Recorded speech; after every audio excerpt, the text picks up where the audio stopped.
Karena kalau sudah bicara revolusi akhlak, saya kira patokannya nggak kemana-mana. Al-Quran dan As-Sunnah sudah itu yang paling kuat. Nanti tinggal turunan-turunannya yang sifatnya lebih teknis, petunjuk teknisnya gitu. Bukan lagi dari teori-teori buatan manusia. Ini saya kira yang terbaik untuk dilakukan oleh bangsa ini hari ini adalah revolusi akhlak. Jadi jangan buang waktu lagi sebelum semakin terlambat. Berbesar hatilah, wahai para penguasa, rendahkan hatimu, datangi ulama, datangi HRS. Bismillahirrahmanirrahim. Assalamualaikum warahmatullahi wabarakatuh. Hari-hari ini saya kira istana sedang berada dalam situasi yang bimbang dan bingung. Tentu dengan dua kejadian yang kita lihat dalam waktu yang hampir bersamaan, yaitu Habib Rizik Syihab dan Gatot Nurmantio. Di momen 10 November kemarin itu kan menjadi sebuah fenomena yang langka terjadi di Indonesia. Bagaimana sambutan luar biasa umat muslim se-Indonesia terhadap kepulangan Habib Rizik Syihab, mulai dari bandara sampai kemudian terus diikuti dan diantarkan sampai ke Petamburan. Dan satu lagi adalah penerimaan bintang jasa Mahaputra yang mestinya juga diterima oleh Gatot Nurmantio di Istana Presiden. Tapi kita dengar kan bahwa sehari sebelumnya Pak Gatot itu sudah menyampaikan bahwa sampai detik ini saya belum menerima panggilan resmi untuk datang ke istana. Kan lucu ya. Ini sebuah momen kenegaraan, sebuah bentuk apresiasi pemerintah terhadap tokoh-tokoh bangsa, tokoh nasional atas jasa-jasanya, dedikasinya kepada negeri ini. Maka diberikan sebuah penghargaan tingkat tinggi itu, diberikan langsung oleh presiden. Tapi kok seperti bukan di level itu gitu. Iya kan? Saya kira level pengumuman pemenang 17 Agustusan saja itu orang-orangnya yang akan menerima pasti sudah dikasih tahu kapan akan diserahkan, tempatnya di mana. Nah, ini sampai H-1 belum ada kejelasan kan? Ini seperti apa manajemennya? Baru kita beberapa pekan lalu mendengar janji dari Pak Jokowi untuk agar pemerintah membenahi komunikasi publiknya. Hari ini kok nampak semakin tidak jelas komunikasinya. Di beberapa video lalu saya sarankan kan untuk ini para petinggi negeri, para menteri kumpulkan, berikan pelatihan tentang komunikasi publik. Nampaknya belum didengar atau barangkali videonya belum ditonton. Ya sudahlah, rakyat jelata kan apa daya ya, hanya bisa memberikan masukan. Tapi itu tidak lantas membuat kita para kaum rakyat jelata kemudian hopeless ya. Kita memang nggak boleh putus asa. Harapan itu harus tetap ada, dan harapan itu memang ada. Apalagi ketika Habib Rizik Syihab hari ini sudah kembali ke Indonesia. Ini secara psikologis massa, terutama untuk kaum muslim, ini secara signifikan kemudian lantas meningkatkan harapannya, meningkatkan optimisme untuk kembali mampu merajut kehidupan ini di Indonesia dengan nilai-nilai Islam. Kembali pada soal Gatot Nurmantio, kemudian kita dengar penjelasannya tadi di tanggal 11 November. Pak Mahfud MD memberikan keterangan pers bahwa ada surat dari Pak Gatot atau keterangan, mungkin itu tidak didetailkan secara spesifik oleh Pak Mahfud, tapi yang jelas menyatakan bahwa pada intinya Pak Gatot Nurmantio menerima tanda jasa bintang Mahaputra, tetapi tidak bisa hadir karena beberapa alasan, yang alasannya pun tidak kita dengar dengan spesifik. Mungkin dalam beberapa jam atau hari ke depan kita akan dengar penjelasan resminya dari Pak Gatotnya langsung. Kita tunggu ya Pak. Tapi yang jelas kalau pemerintah mencoba memberikan kebijakan-kebijakan, melakukan tindakan-tindakan yang dirasakan itu harus berguna dan bermanfaat untuk pemerintahan, saya kira untuk kesekian kalinya itu gagal terwujud. Ya, kita lihat waktu itu ada duo F, Fadly Zon dan Fahri Hamzah yang diberikan bintang Mahaputra seperti ini. Itu kan disinyalir secara kuat untuk upaya membungkam dua manusia yang penuh dengan narasi-narasi kritis yang tajam, pedas, menukik, yang seringkali membuat pihak pemerintah terdiam, tidak bisa menjawab, tidak bisa menjelaskan dengan argumen-argumen untuk menandingi Fahri dan Fadlizon.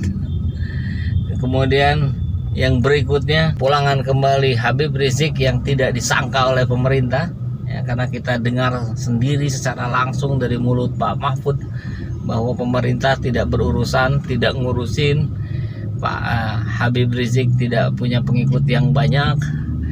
Ternyata berbalik 180 derajat. Jutaan orang tumpah ruah di saat yang sama, di waktu yang sama. Gubernur DKI Jakarta Anies Baswedan malamnya langsung datang. Saya kira membuat pemerintah pusat semakin was-was, semakin tegang, karena peran-peran yang sedang dimainkan oleh kaum oposisi hari ini semakin mendapat tempat di hati rakyat.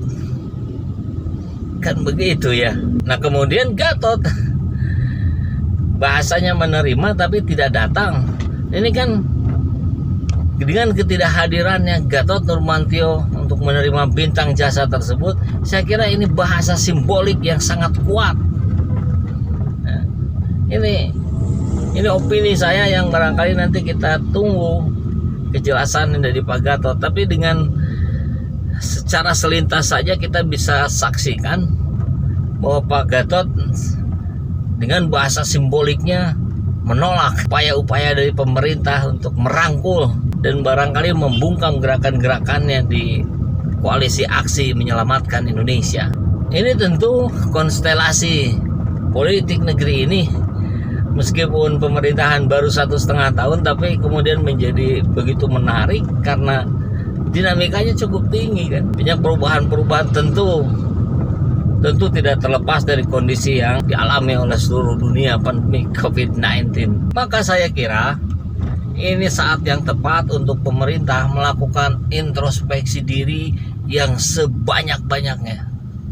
Lakukan muhasabah diri, lakukan evaluasi total terhadap pola-pola yang terjadi selama ini di kinerja pemerintahan. Karena kalau kita lihat sumbu dari perhatian publik hari ini tentu tidak terlepas pada 3 sosok itu. Satu, peran Anies Baswedan yang senantiasa menunjukkan independensinya dari cengkraman pemerintah pusat, kan kurang lebih persepsi publik menangkapnya seperti itu ya. Kemudian dengan kedatangan HRS di jam 9 pagi, malamnya langsung mendatangi HRS, ini Pak Anies Baswedan, yang tentu juga tidak terlepas dari etika beliau, yang beliau mampu naik menjadi gubernur, tentu tidak lepas dari peran besarnya Habib Rizik. Dan yang ketiga, ya Gatot Nurmantio, sosok militer yang nampak sekali dekat dengan kubu Islam yang hari ini terus menerus mendapatkan perlakuan yang dirasakan tidak adil oleh sebagian besar persepsi publik. Nah, maka tentu 3 serangkai ini akan menjadi harapan besar dari rakyat Muslim Indonesia untuk bisa memimpin pergerakan untuk menyelamatkan negeri ini. Tinggal pemerintah sekarang ini jelas-jelas ada sebuah aktivitas di luar pemerintahan yang memiliki potensi sangat besar dalam berkontribusi untuk negeri ini. Maka ayo rangkul. Ini berkali-kali di video saya sampaikan, rangkul, datangi. Pak Anies sudah mendatangi HRS. Saya kira keren sekali kalau kemudian Pak Jokowi juga mau mendatangi HRS di Petamburan ya. Ini akan menjadi sebuah momen untuk mengembalikan kerukunan rakyat Indonesia. Ya, saya yakin begitu. Meski tentu itu tidak bisa membatasi kemudian tidak akan terjadi perbedaan sikap politik yang akan dimunculkan oleh kedua belah kubu tersebut ya. Tapi minimal ada bahasa simbolik kembali yang bisa dimunculkan oleh para petinggi negeri ini, bahwa kondisi kita hari ini sedang berupaya untuk mengembalikan kesejahteraan ekonomi dan meningkatkannya, sekaligus kemudian menurunkan serendah-rendahnya korban baru dari COVID-19 gitu. Menaikkan kembali roda ekonomi nasional. Nah, maka tentu itu dibutuhkan sebuah kekompakan, minimal kompak untuk bersilaturahmi. Jadi ayolah gitu. Jangan pasang gengsi yang terlalu tinggi gitu kan, karena merasa sebagai pemimpin, karena merasa sebagai penguasa, jadi harus didatangi seperti yang dilakukan oleh staf sus milenial itu kemarin, yang dengan arogansinya kemudian memberikan surat perintah kepada para presiden mahasiswa di berbagai kampus. Kan lucu ya. Harusnya kan Anda yang mendatangi gitu staf sus milenial itu ke kampus-kampus. Ini pun sama gitu. Janganlah menunggu orang-orang ulama-ulama, orang-orang besar itu untuk datang ke istana. Cobalah pemimpinnya yang mendatangi ulama, umaronya yang mendatangi ulama. Umaro yang benar adalah umaro yang mendekati ulama, bukan yang didekati oleh ulama. Karena ulama tidak boleh mendekati umaro. Memang begitu prinsipnya. Manfaatkan ini momen yang sangat tepat. Tadi malam Anies Baswedan sudah mendatangi HRS.